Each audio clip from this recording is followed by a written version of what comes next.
he could see I was hungry, and I just wanted to be there and wanted to learn and wanted to help any way that I could.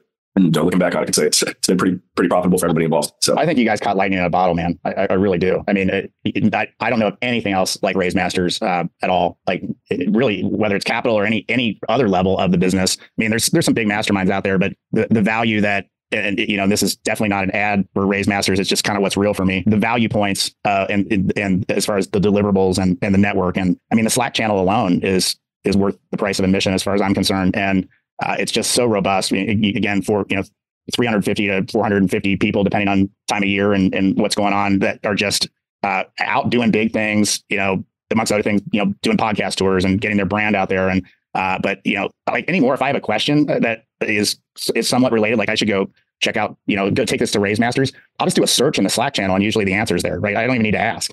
Job description for an investor relations manager was the last one, and I kind of knew it before I even did the search. I'm like, this is going to be in there somewhere, because it's just a wealth of resources and connections and the way that you can connect with people and introduce yourself to the group as a whole, and then connect with people individually. And that's just the Slack channel. And you throw in daily coaching calls where you can really intimately connect with both the coach and the active participants, which a lot of those guys and gals are regulars on those coaching calls, and so you get to know people real well. And then I'll kind of finish with this, like the New Orleans. I've been to a lot of conferences in the last 4 years that I've been in the multifamily space, and probably 4 a year, like national level conferences. And of course, RaiseFest last year in January was one of them, and it was an awesome event. That's when I signed up for RaiseMasters. But the New Orleans retreat, if you will, was so next level for me, because those were basically all warm connections, like warm existing relationships, if you will. If nothing else, we had everybody's name, like you see their name tag. Oh, yeah, I remember you in the coaching call or the Slack channel or whatever, and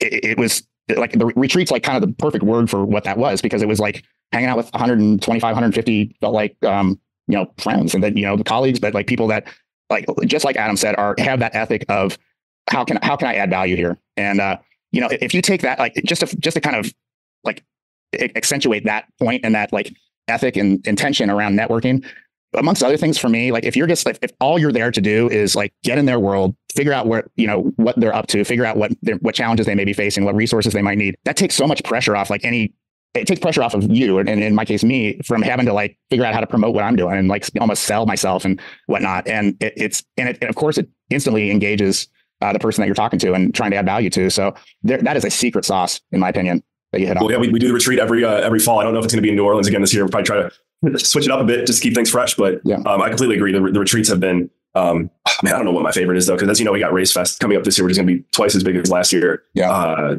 So